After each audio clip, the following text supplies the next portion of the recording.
অপেক্ষা করছো, সেই অপেক্ষার মাঝেই কিন্তু দুটো নোটিশ রিলিজ হয়েছে জিডিএস এর তরফ থেকে, যে নোটিশটা তোমাদের কাছে তুলে ধরবো।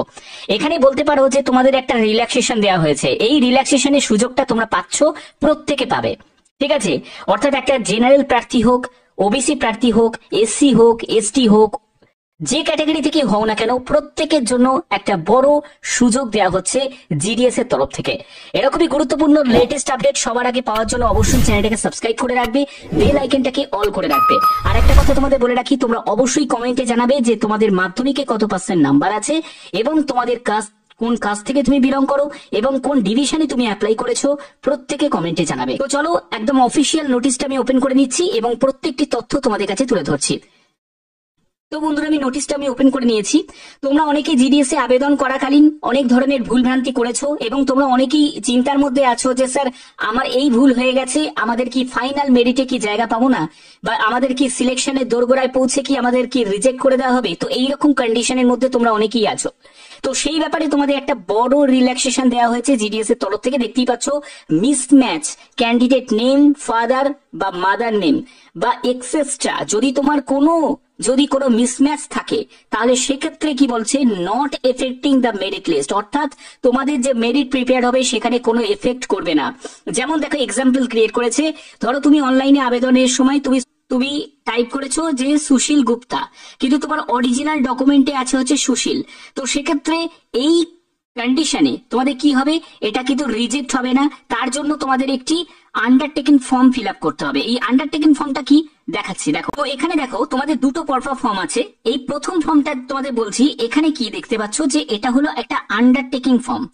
তো এই আন্ডারটেকিং ফর্মটা তোমাদের ফিল আপ করতে হবে এবং এখানে দেখতে পাচ্ছ যে এখানে প্রথমে তোমার নাম, তারপরে তুমি যে পোস্টে সিলেক্ট করেছো, অর্থাৎ বিপিএম না এবিপিএম, তো সেই পোস্ট তোমাকে এখানে দিতে হবে, ঠিক আছে।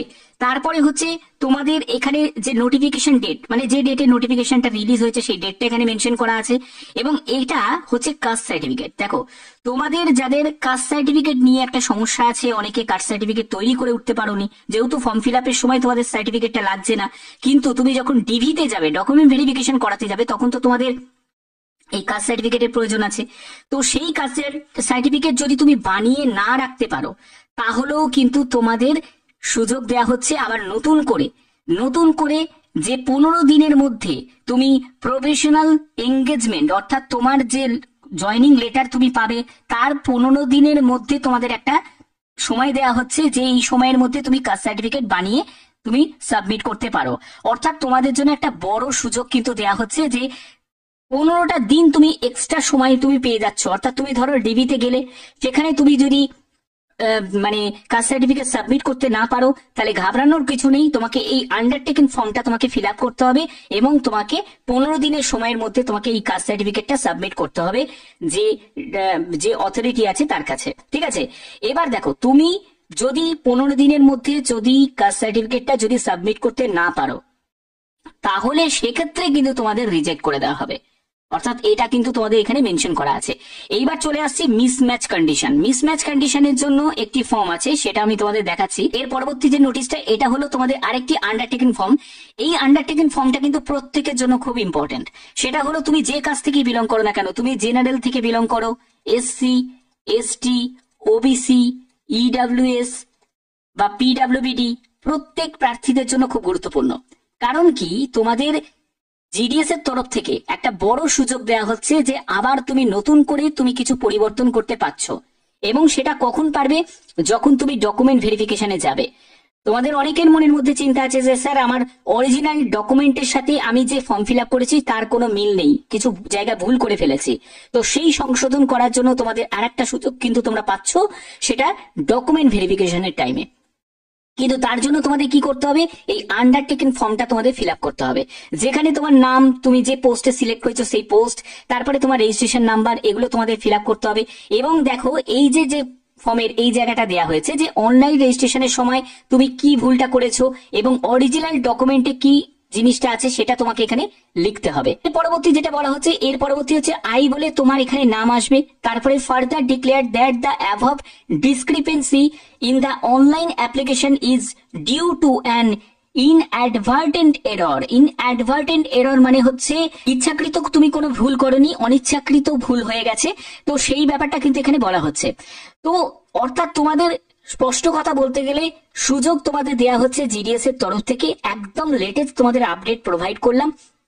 তোমরা জানো আমি প্রতিনিয়ত তোমাদের বিভিন্ন ধরনের আপডেট গুলো প্রোভাইড করি। তোমরা অনেকেই আমাকে মেল করছো যে স্যার যে কি হবে বুঝতে পারছি না, আমার কিছু নামে ভুল আছে বা ফাদার নেমে ভুল আছে বা অন্যান্য আরো অন্যান্য ইয়েতে ভুল আছে, তো সেক্ষেত্রে আমাদের কি করবে? আমাদের ডকুমেন্ট ভেরিফিকেশনে কি অ্যালাউ করবে, না আমাদের সেখান থেকেও রিজেক্ট করে দিতে পারে বা আমাদের পুরো ক্যান্ডিডেটটাকে ক্যান্সেল করে দিতে পারে? তো সেই ক্ষেত্রে তোমাদের কিন্তু এই আন্ডারটেকেন ফর্মটা তোমাদের ফিল আপ করতে হচ্ছে। তুমি যদি কাস্ট সার্টিফিকেটে তোমার যদি রিলেটেড কোনো সমস্যা থাকে, সেখানে তুমি 15 দিনের মধ্যে তোমাকে এইটা সাবমিট করতে হবে। আর তোমার যদি তুমি যে কাজ থেকে বিলং করো না কেন, তোমাদের যদি এইসব রিলেটেড যদি কোনো সমস্যা থাকে, নাম হতে পারে বা যে কোনো ভুল হয়ে থাকে, ঠিক আছে, অনলাইন আবেদন করার সময় যেটা তোমার অরিজিনাল ডকুমেন্টের সাথে কোনো মিল নেই, তো সেক্ষেত্রে তোমাদের এই ফর্মটা তোমাদের ফিল আপ করতে হবে। এটা অনেক বড় একটা তোমাদের রিল্যাক্সেশন দেওয়া হচ্ছে, যে সুযোগ দেওয়া হচ্ছে যাতে তোমাদের কারুর মানে এখানে যারা যারা সিলেক্ট হবে তাদের যাতে ক্যান্ডিডেটরা কোনো রকম ভাবে ক্যান্সেল না হয়, যারা মেরিটে জায়গা পাবে তারা ফাইনালি ভাবে একদম চূড়ান্ত ভাবে এখানে সিলেকশন পেতে পারে, সেই সুযোগটা তোমাদের জিডিএস এর তরফ থেকে করে দেওয়া হচ্ছে। বাদ বাকি তোমাদের যে কোনো আপডেট আসবে সবার আগে সেই আপডেট তোমাদের কাছে পৌঁছে দেবো। তোমরা অবশ্যই কমেন্টে জানাবে যে তোমরা মাধ্যমিকে কত পার্সেন্ট নাম্বার পেয়েছো, কোন ডিভিশনে তুমি অ্যাপ্লাই করেছো এবং তোমাদের কাস্ট কি, প্রত্যেকে সেটা কমেন্টে জানাবে, যাতে তোমাদের কাছে প্রত্যেকটি ইনফরমেশন আমি পৌঁছে দেবো। এরকমই গুরুত্বপূর্ণ সবার আগে আপডেট পাওয়ার জন্য অবশ্যই চ্যানেলটাকে সাবস্ক্রাইব করবে, বেল আইকনটাকে অল করে রাখবে। এখনের মধ্যে এটুকুই, টাটা।